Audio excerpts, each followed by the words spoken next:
Guys, এখন দেখেন বড় রুবেল ভাই কি বলে। তো দেখি কয়েকদিনের মধ্যে ব্যাক করতেছি। আর হইতাছে যে আমি মনে করি কি যে 10টা আলতু ফালতু কন্টেন্ট দেওয়ার থেকে একটা মনে করে যে তোমার কন্টেন্টের মতো কন্টেন্ট দিমু, যাতে তোমরা দেখতে পারো, মজা নিতে পারো, বিনোদন পাও।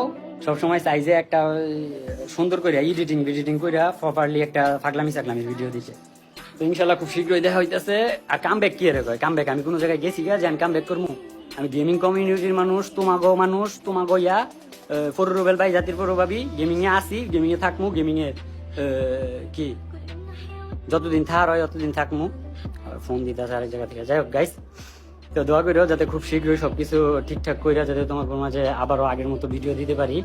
আর হইতাছে তোমাকে নেহা আপু এতদিন অসুস্থ ছিল, তোমাকে নেহা আপুর লেগে সবাই দোয়া করিও।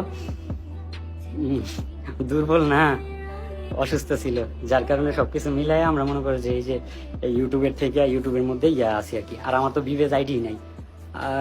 বিবেজ আইডি কি? আমার কাছে কোনো আইডি নাই যে আমি গেমের মধ্যে ঢুকবো। আমি কয়েক মাস ধরে গেমের মধ্যে ঢুকি না। তো দোয়া করো, হ্যাঁ, আল্লাহর কাছে সবই বালা, যেই পর্যায়ে থাই না কেন আল্লাহর কাছে শুক্রিয়া আদায় করি, যাতে এমন প্রেশার যাতে আল্লাহ না দেয় যে যেটা সহ্য করতে না পারি। আবার আল্লাহ তো নিজেই কইছে যে এমন চাপ চাপায়া দিব না যে যেটা নাকি সহ্য করতে পারবো না। আমি কিন্তু ছোটবেলা থেকে এরকম গৃহবন্দী, ঘরের মধ্যে বন্দি কখনো ইয়ে করি নাই। তো এই জায়গায় অভ্যাসে দাস বানাই লেছি। ওকে, সবাই নেহার জন্য দোয়া করো। হ্যাঁ, আল্লাহ হাফেজ, সবাই ভালো থেকে সুস্থ থেকো, আল্লাহ হাফেজ। কন্টেন্ট